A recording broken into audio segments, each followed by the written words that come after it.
నమస్తే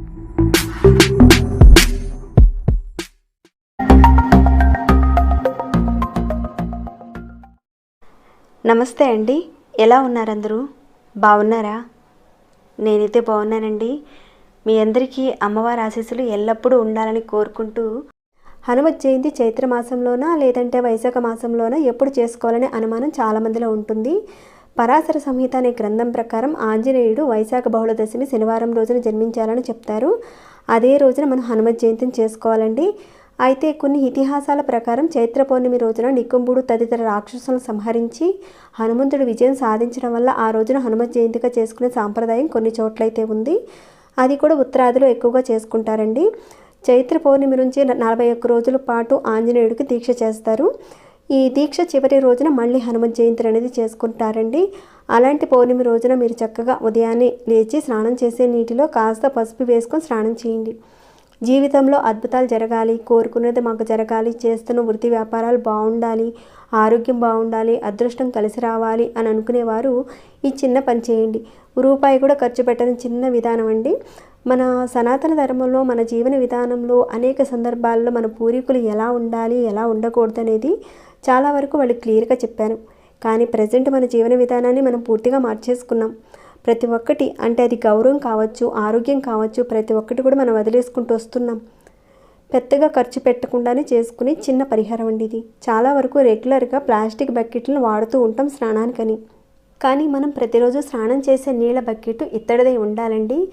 ఎవరైతే ఇత్తడి బకెట్లో ఉన్న నీళ్ళను వాడుతూ ఉంటారో జాతకరీత్యా జాతకంలో గురువు బలహీనంగా ఉన్నా, లేదంటే గురువు నుంచి వచ్చే ఇబ్బందులు జాతకంలో అంటే మిగతా గ్రహాల వల్ల వచ్చే ఇబ్బందులు అలాంటి వాటి నుంచి బయటపడే విధంగా ఇది చాలా అద్భుతంగా పనిచేస్తుంది.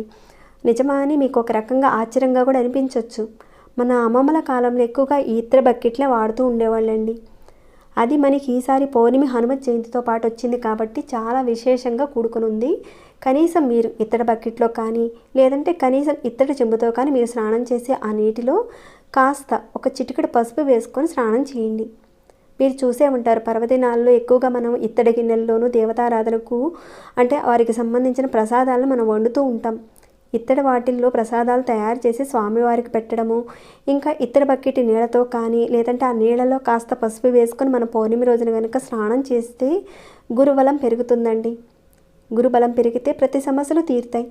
తప్పకుండా ఈ పౌర్ణమి రోజున ఉదయం ఈ రకంగా స్నానం చేసిన తర్వాత మరలా సాయంత్రం కూడా మీరు ఒకసారి స్నానం చేసుకొని అంటే 5 గంటల నుంచి 7 గంటల సమయంలో ఈ ఒక్క పరిహారాన్ని చేసుకోండి. అదేంటంటే ఈ పరిహారాన్ని మీరు చేసుకోవడం వల్ల ధనానికి సంబంధించిన సమస్యలు ప్రతి ఒక్కటి కూడా తీరుతాయండి. ఈ పరిహారాన్ని మీరు పౌర్ణమి రోజున సాయంత్రం 5 గంటల నుంచి 7 గంటల సమయంలో చేసుకోవాలి. ఈ పరిహారాన్ని చేసుకోవడం వల్ల ఎదుర్కొంటున్న అనేక రకాలైన సమస్యలు, కష్టాలు, ఇబ్బందులు అలాంటి వాటి నుంచి బయటపడతారండి. నెగిటివ్ ఎనర్జీ వల్ల ఇబ్బంది పడేవారు ఈ పరిహారాన్ని మీరు చేసుకోవడం వల్ల నెగిటివ్ ఎనర్జీ నుంచి మీరు బయటపడతారు. శత్రువులు మిమ్మల్ని ఇబ్బంది పెడుతుంటే వారు కూడా తగ్గిపోతారు. వారి నుంచి మీకు విముక్తి కలుగుతుంది. ఇంకా చెప్పాలంటే ప్రతి ఒక్క మనిషికి డబ్బు అవసరం ఉంటుంది. ఈ పరిహారం చేసుకోవడం వల్ల ధనప్రాప్తి కలుగుతుంది. ధనానికి సంబంధించిన సమస్యలు ఏమైనా ఉంటే అంటే ధన రాబడికి సంబంధించిన ఆటంకాలు అలాంటివి ఏమైనా ఉంటే అలాంటి సమస్యలన్నీ కూడా తొలగిపోతాయి. డబ్బు రాబడి అనేది పెరుగుతుంది. అద్భుతమైన సిద్ధి పరిహారం అండి ఇది. తక్కువగా మాత్రం చూడకండి. చేసిన తర్వాత మీకే కనిపిస్తుందండి రిజల్ట్. మంచి పరిహారం చెప్పారని. ఇక ఈ పరిహారాన్ని ఆడవారైనా మగవారైనా ఎవరైనా చేసుకోవచ్చండి. ఇక ఈ పరిహారాన్ని మనం చెప్పుకునే విధంగా పౌర్ణమి రోజున సాయంత్రం 5 గంటల నుంచి 7 గంటల సమయంలో మీరు చేసుకోవాలి. కావలసిన పదార్థాలన్నీ కూడా ముందుగా మీరు సిద్ధం చేసుకోండి. పరిహారం చేయడానికి ముందుగా స్నానాది కార్యక్రమాలు అన్నీ ముగించుకున్న తర్వాత మీరు కావలసిన పదార్థాల గురించి ఇక్కడ చూసుకుంటే ఒక 9 లవంగాలు అవసరం ఉంటాయండి. అవి కూడా మీరు పువ్వుతో ఉన్న లవంగాలు తీసుకోండి. తర్వాత ఒక చిన్న బెల్లం ముక్క కూడా కావాలి. ఇంతకీ పరిహారాన్ని ఎక్కడ చేయాలంటే ఏ గదిలోనైనా సరే మీరు చక్కగా చేసుకోవచ్చు. పూజ గదిలో కానీ హాల్లో కానీ చక్కగా మీకు ప్రశాంతత ఎక్కడ ఉంది అని మీకు అనిపిస్తే అక్కడ చక్కగా కూర్చోవడానికి ముందుగా ఆసనం అనేది వేసుకొని మీరు చక్కగా అక్కడ కూర్చొని ఈ 9 లవంగాల్ని మీ చేతిలోకి తీసుకోండి. తర్వాత ఒక చిన్న బెల్లం ముక్క కూడా తీసుకొని అంటే ఈ 9 లవంగాల్ని బెల్లం ముక్కని చేతిలోకి తీసుకొని వాటిని గుప్పెడితో ముయ్యండి. కుడి చేతి గుప్పెట్లో పెట్టుకొని మూసి ఒక 5 నిమిషాల పాటు ఈ మంత్రాన్ని తప్పకుండా చదవండి. చాలా తేలికైన ఈజీ అయిన మంత్రం అండి. గురోపదేశం అనేది అవసరం లేదు. ఇంతకీ ఈ మంత్రం ఏంటంటే ఓం ఆంజనేయ నమః, ఓం ఆంజనేయ నమః అని ఈ లవంగాల్ని బెల్లాన్ని మీ చేతిలో పట్టుకొని ఒక 5 నిమిషాల పాటు ఆ మంత్రాన్ని చదవండి.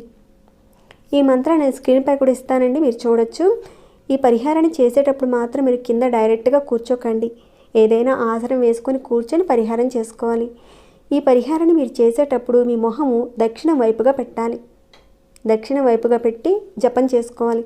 ఆ విధంగా మంత్రజపం అయిపోయిన తర్వాత ఈ లవంగం బెల్లం ఉన్నాయి కదండి, మీ చేతిలో పట్టుకున్నారు కదా, ఆ లవంగం బెల్లాన్ని ఒక ప్లేట్లో పెట్టి హనుమాన్ చాలీసాని చదవండి. అంటే దాంట్లో పెట్టి హనుమాన్ చాలీసాని చదవండి.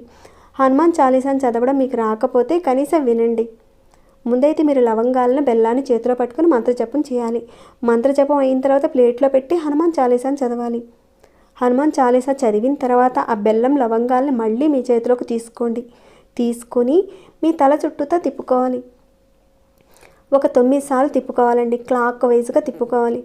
ఆ విధంగా తిప్పుకున్న తర్వాత వీటిని ఆవు పిడక మీద కానీ లేదంటే బొగ్గులు వేడి చేసి దాని మీద ఈ లవంగాల్ని బెల్లాన్ని వేసి వెలిగించాలి. ఒకవేళ ఆవు పిడక లేదు, బొగ్గులు కూడా లేవు, అప్పుడు కర్పూరాన్ని వెలిగించి ఆ కర్పూరం మీద వీటిని వేసి వెలిగించవచ్చండి. ఇక ఆ విధంగా వెలిగించిన తర్వాత దాని నుంచి వచ్చే ఆ పొగంతా కూడా ఇంట్లో మొత్తం కూడా చూపించండి. ఆ పొగను అన్ని గదుల్లోనూ చూపించండి. ఆ విధంగా చూపించిన తర్వాత ఏదైతే మీరు ప్లేట్ పట్టుకున్నారో దాన్ని గుమ్మం బయటికి తీసుకువెళ్ళి ఒక పక్కన పెట్టండి. అంటే అది ఎటువైపైనా సరే పెట్టండి. అవి పూర్తిగా కాలిపోయిన తర్వాత, అంటే ఎంతవరకు అవి కాలుతాయో అంతవరకు కాలనివ్వండి. కాలిపోయిన తర్వాత ఒక 5 నిమిషాల తర్వాత పదార్థాలన్నీ కూడా చల్లబడిపోతాయి కదా ప్లేట్లో ఉన్నవి. ఆ ప్లేట్లో ఉన్న వాటన్నిటినీ కూడా మీరు తీసేసి ఎవరూ తొక్కని ఒక ప్రదేశంలో వేసేయండి. ఎవరూ తొక్కని ఒక చెట్టు మొదట్లో వేసే అలాంటి అవకాశం మీకు లేకపోతే మీరు డస్ట్బిన్లో వేసేయండి. ఆ విధంగానైనా సరే కనీసం. ఇక ఆ రోజు సాయంత్రం మీరు తీయలేని పరిస్థితి కూడా వచ్చింది. అప్పుడు తర్వాత రోజైనా సరే కనీసం మీరు తీసి డస్ట్బిన్లో పడేయచ్చు. ఈ రకంగా మీరు చేయడం వల్ల మీరు ఎదుర్కొంటున్న అనేక రకాలైన సమస్యల నుంచి మీరు బయటపడతారు.